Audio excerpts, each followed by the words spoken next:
regardless of which team we sort of hovered around and eavesdropped for just a moment, it was exciting to hear the conversations. And the conversations about what you folks are hoping to do to carry on when you get home. So you'll have some opportunities to do that, to do additional planning today.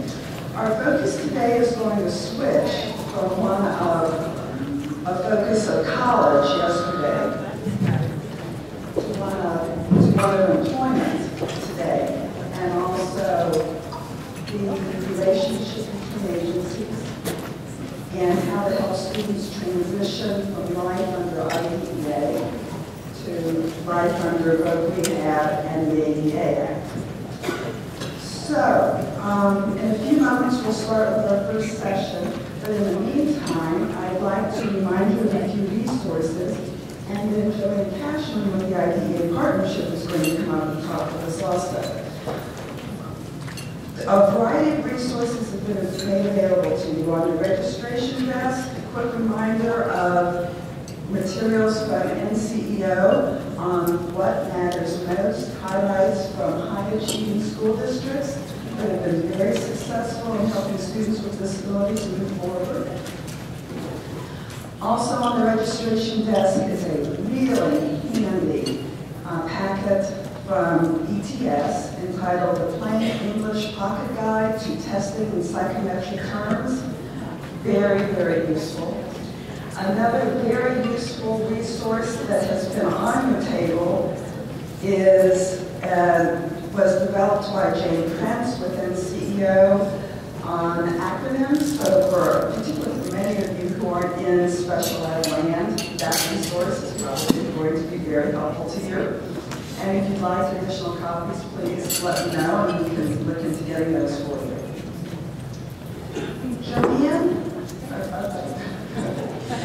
Joanne Cashman is director of the IDEA Partnership, and as you know, many of the partnership colleagues have been with us during this meeting, and Joanne's going to share some materials with you and talk a bit about some of what they're up to.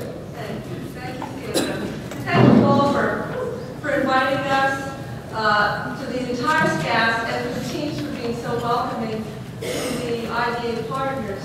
For those of you that may not know about the IDEA Partnership, we'll just go back just a minute and give you a little bit of history of how we came about and what the logic is of working through the groups that we have in the room with us today. When the landmark amendments for 97 were put into law, it was pretty clear that, we start talking about things like kids with disabilities, learning what everybody learns, actually measuring how much kids with disabilities were learning from the programs they were in. And it was fairly clear that you were not going to change outcomes for kids with disabilities by just changing what special educators knew and what special educators did. We needed to form a partnership with our general ed colleagues to create a different kind of just general education environment.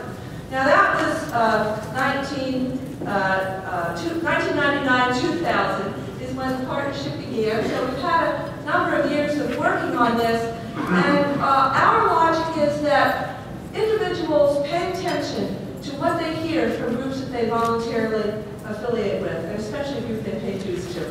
And so, and they hear the messages from them a little differently than they might hear them from the state ed agency or a local ed agency. And so by bringing those groups together to find some shared understanding, some common shared messages, and developing simple materials that all those groups agree that they will promote through those networks, we can create a different kind of conversation and a different kind of understanding. So what you have on your table is something that we've been working on for a little bit over about 18 months. We started working on Common Core and what it was going to mean for students with disabilities, and actually what it was going to mean for all students, because as you know at your tables, and I've heard some of the people talking about this, in far too many places, it's a small group of people that really have any in-depth knowledge about what's going on here.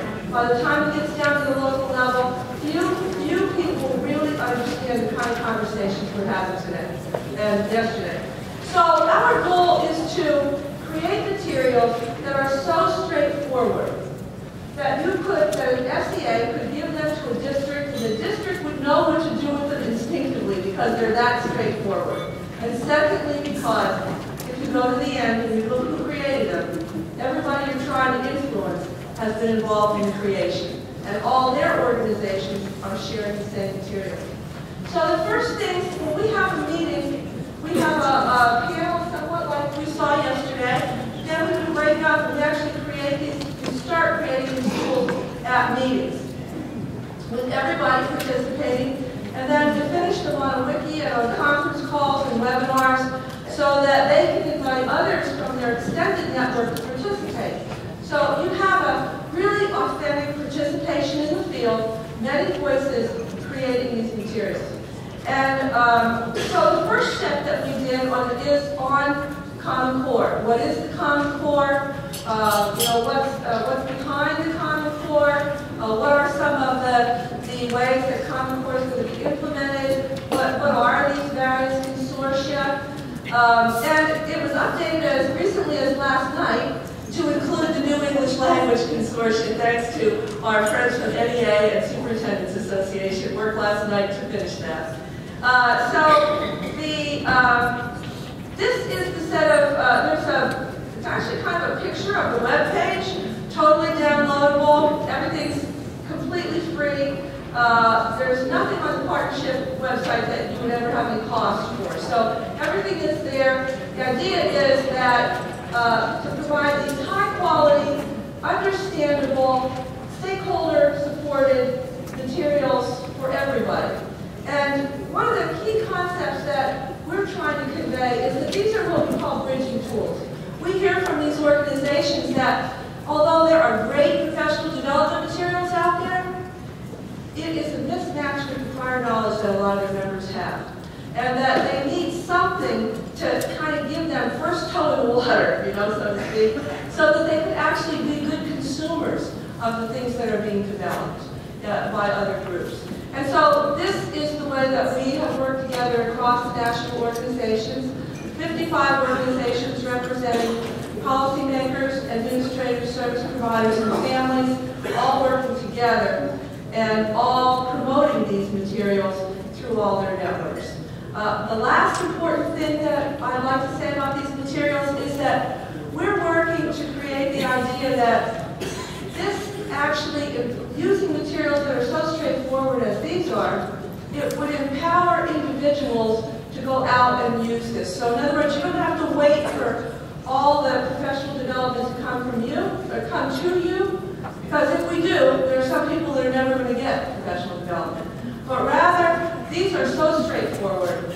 And we're even supplementing that with virtual mentoring run by all these organizations. So if you're trying to influence principals, your virtual mentoring would be done by principals. If you're trying to influence teachers, your virtual mentoring would be done by NEA or AFT.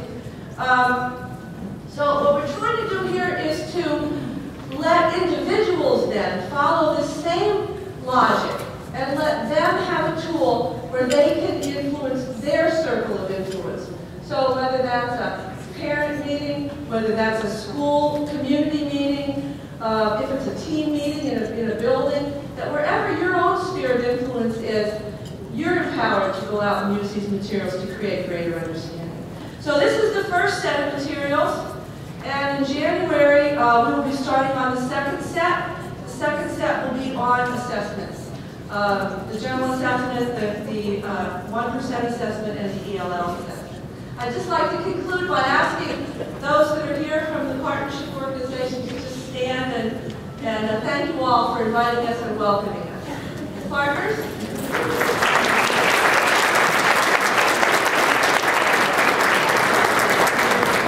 Thank you to Sandra and CCSXL for being so welcoming, and the entire staff.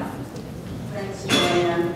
And I slipped out for a moment during Joanne's talk. I'm not sure if you mentioned it. On the Jump Drive is an electronic version of the handout that she just showed you so that you can open that and click on it, and it takes you directly to each of the links of the PowerPoints and the videos.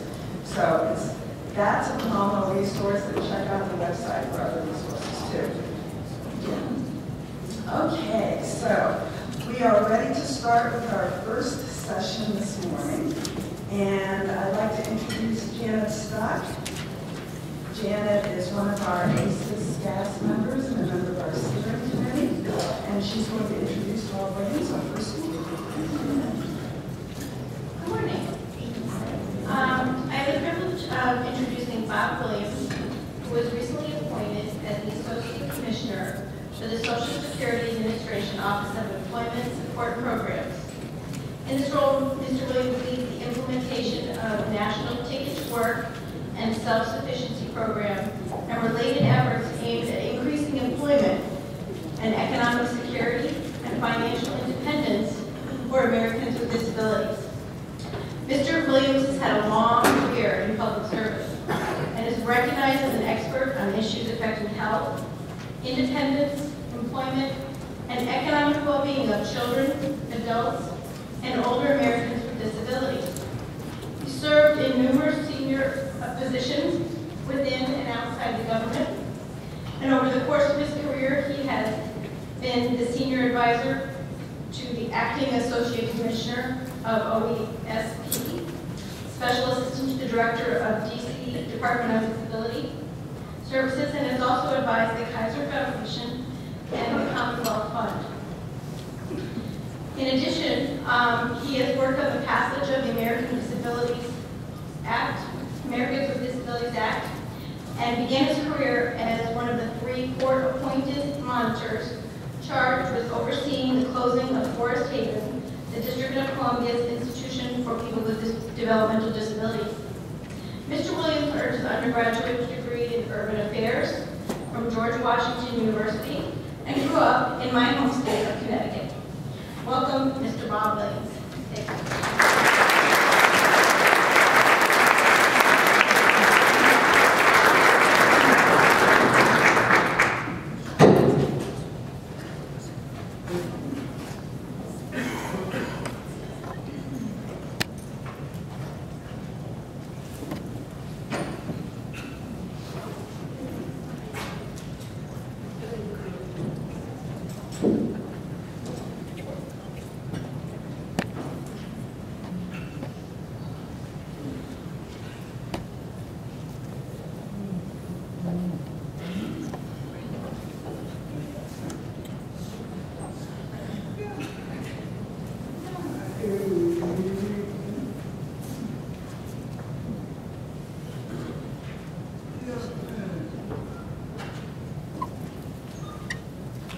Good morning.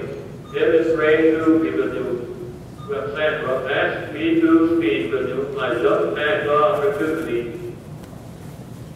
But because it is giving me this chance to reconnect with her again, and because I regard the challenges and opportunities associated with creating more directly accessible pathways to a good college education as well as a good career as being central to my own life and fundamental to the work I am now doing as the Associate Commissioner for Employment Support and the Social Security Administration.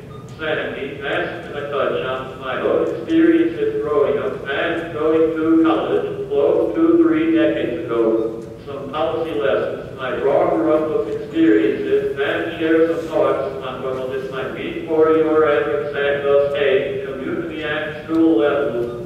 My dad passed away 2 weeks ago, and my mom died about 14 years ago. So, in preparing for today, I also had been reflecting a great deal on what they taught and gave to their 5 sons and daughters, including me, their youngest and most rebellious. In some of our parents instilled in each of my brothers and sisters, and I was a strong belief in who we were as people, and what we could accomplish in our future, and what they viewed in me from a very young age in particular. This message of in a single line from the public service and that the United Negro College Fund ran on PHP during the 60s when I was growing up, which simply declared that the mind is terrible thing to waste. When I was born in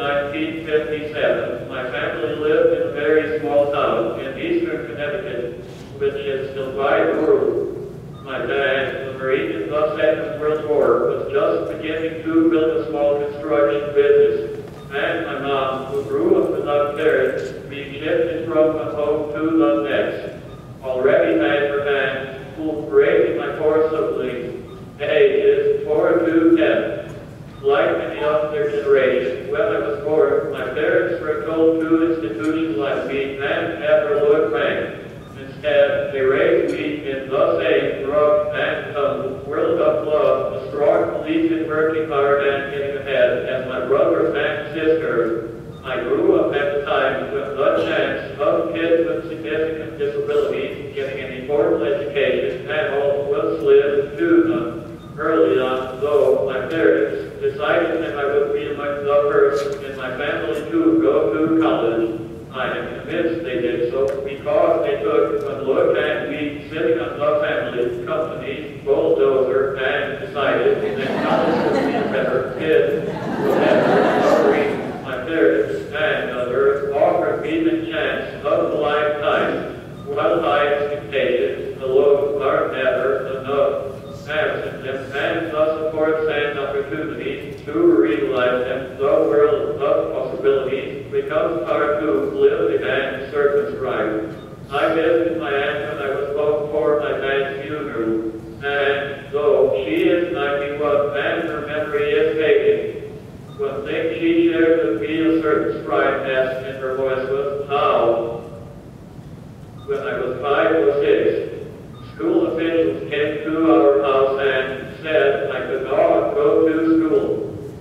And she delighted in using what those sayings officials would say today. For a while, the town set what seemed like a revolving door of tourists to our house for 2 hours each day. But my mother saw this would go on when one tutor had me draw service each day.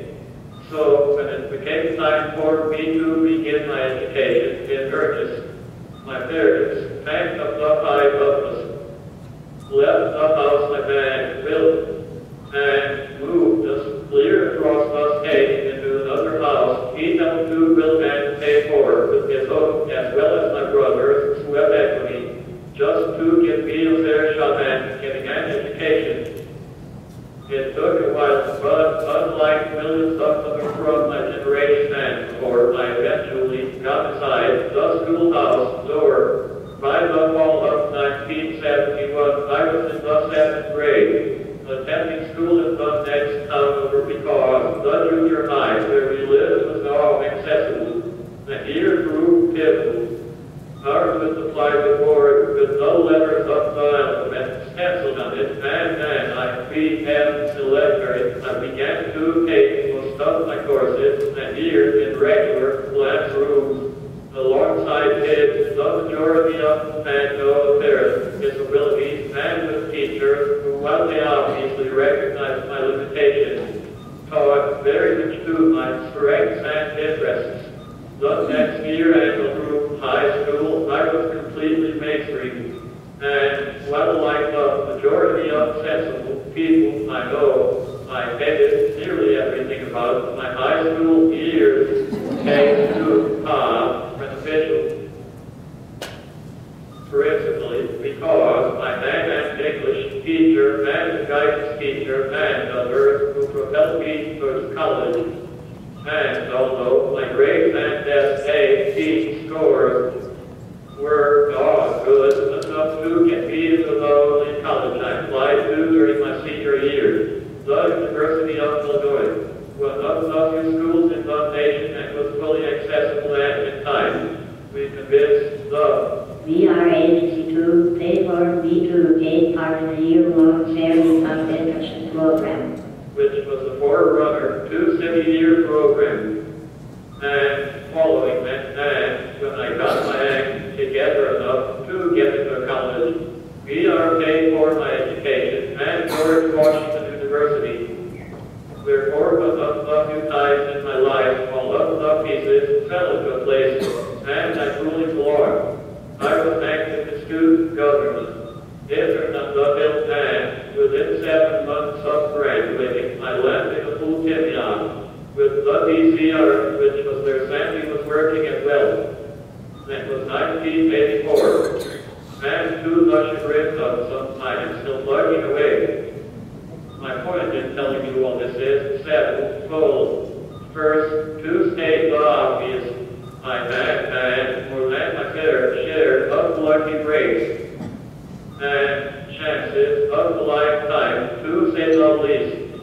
But while the story is rare, it is not unique. I had dozens of friends and colleagues with significant disabilities.